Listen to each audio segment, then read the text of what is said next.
Hey, what's going on, you guys? Welcome to the video for Sword Art Online Last Recollection. My name is Ventus. In this Sword Art Online Last Recollection guide video, I'm going to show you my current Kirito arms build. This is a very basic build that's not min-maxed to any one area, so it's good for story mode and world exploration. My Kirito is currently at rank 26 as of the making of this video, and I'm on chapter 8. Now really quickly, before I get into the Kirito guide, please sub to this channel with all notifications on so you don't miss an upload, and also after this video is over, head on over to my channel for Sword Art Online Last Recollection guide videos.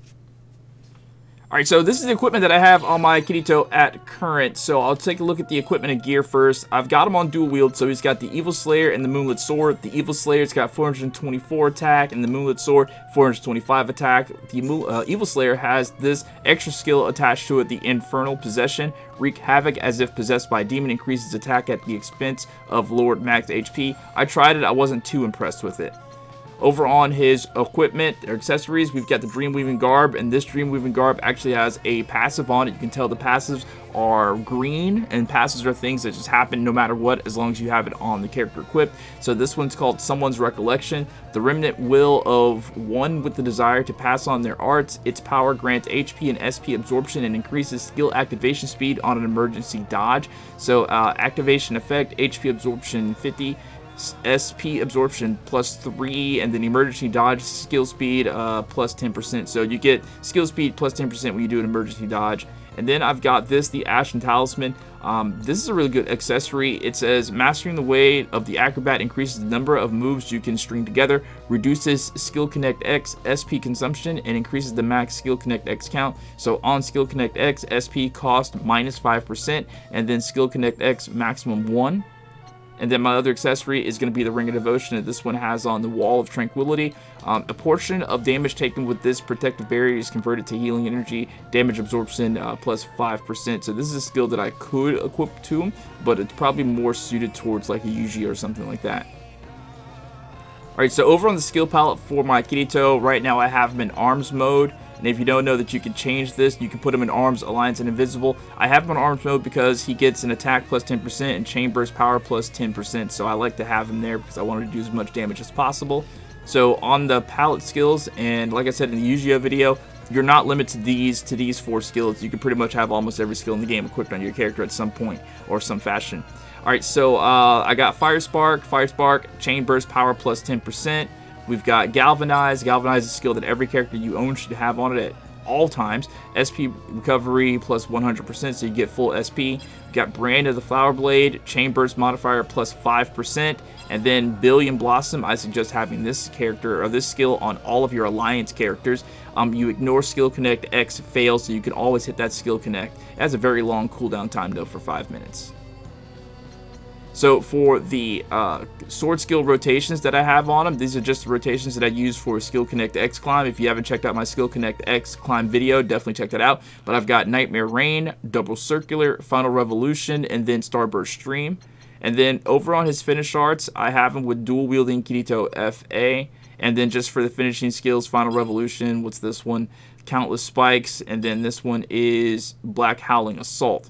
Alright, for the skill equipment, this is pretty important. If you want your Kirito to do more damage, you have to go in here and equip stuff on these different skills, because if you don't equip equipment on the skills, he doesn't do extra damage, and he's basically not wearing any armor or getting any like assisted buffs or anything whenever he does these skills. So on his Double Circular, I pretty much have this set up on everything. Dreamweaving Garb, Mighty Gloves. I love the Mighty Gloves because they help his stats a lot, as you can see. And then Ashen Talisman Stone, I have this on pretty much everything because this is one of the best accessories I have as far as stats go. But this Ashen Talisman Stone, it allows me to go do a higher skill connect. So it's going to be on all of my skills as of right now. On Nightmare Rain, I got the same thing. Dreamweaving Garb, Mighty Gloves, Final Revolution, Dreamweaving Garb, Mighty Gloves, Ashen Talisman Stone, Starburst Stream, Dreamweaving Garb, Mighty Gloves, and Ashen Talisman Stone. This is where it might change a little bit. So I've got on my Fire Spark, whenever I do Fire Spark, he has the Dreamweaving Garb on. Ashen Talisman Stone, this one doesn't have the accessory equipped, although, yeah, actually it's the one with the accessory equipped, okay. Or with the passive equipped, I should say. Then we got the Mighty Gloves, because this is just probably the best setup that I have right now for him as far as equipment goes.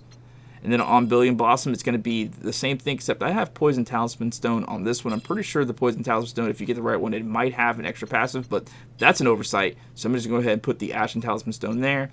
And then Galvanize, same thing, Mighty Gloves, Ashen Talisman Stone, and then Brand of the Fire Blade, Saint's Garb. I think I did this one because of the higher agility, because I feel like Kirito needs a higher agility index whenever he's doing his sword skills.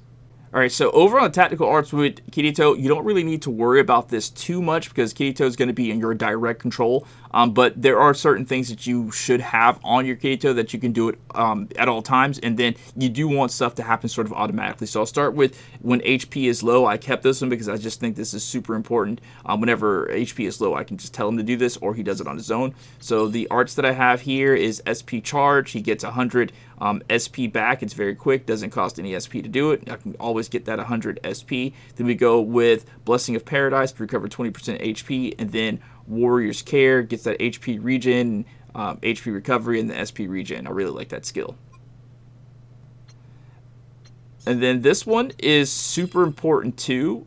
I've only got 2 skills here because I don't like not having full control over Kirito at all times. So whenever I see the enemy that we're fighting go into like his stance that says he can be broken by like a charge skill or something, Momentum Bite is the one that I go to. So I have it, so I don't have to use Momentum Bite on my actual palette. I can press the tactical art and then use this Moment Bite tile, and then he just does Momentum Bite automatically. And then after he does the Momentum Bite, I have him do the key order. Focus on the perfect moment to go on the offensive, dealing extra damage to downed enemies, downed power plus 10%. So then after he does that, he has nothing else he can do, and he's back under my control. So basically, it's just whenever you see an enemy go into a stance that they can be momentum bited, or momentum bit, I guess, you do that, you press this little tile, and he does it automatically without you having to have it on your actual like palette for skills. That's why I said earlier you can have pretty much every skill on your character. Alright, so this one, my circle, this is another order, so whenever there is an enemy that does another sort of like stance that the momentum bite is not made for, because I think the enemies in this game, they do 2 different stances, and there's one that the bullet break is used for. So whenever I see them go into the stance that you have to bullet break them, I'll have this skill on, and it's just like with the other one, moment bite, that I can just do that whenever I need to do it without having it actually on my palette. The other skills I have on it, we've got Still Will and Mad King Blood, or what, Mad King's Bloodline, I'm sorry. Alright, Unleash the Ancient Power that increases your attack power and critical rate, and then Steel, you just become invincible for a little bit. I probably should take one of these off and just keep it on the Assault. I do believe there are some like arts that you can just equip that are specifically for that. And then this one, the last one on the bottom, this is like the arts that I do whenever I'm about to go into my awakening state or when I'm just starting the fight. This sort of buffs my Kirito. I got Sword of the Goddesses. You get skill speed plus 10% and then attack plus 3%. And then we got Fire Spark, Chain Burst power plus 10%. And then Resonating Souls, Chain Burst opening time plus 10%, Chain Burst modified 3%, and the effect time for this is like 60 seconds with 3-minute cooldown. You got 3-minute cooldown, 60-second effect time there, and the same thing, like 60 seconds. So when all of these wear off at the same time, you can just sort of put them back on. Alright homies, and that's going to be it for this video. If it was helpful to you in any way, shape, or form, you can show me your thanks by giving the video your like. I'd really appreciate it. If you have any questions or comments about this or anything else SAO Last Recollection related, please don't hesitate to drop them down in the comments. My name is Ventus. Thank you guys so much for watching, and I'll catch you next time. Peace out.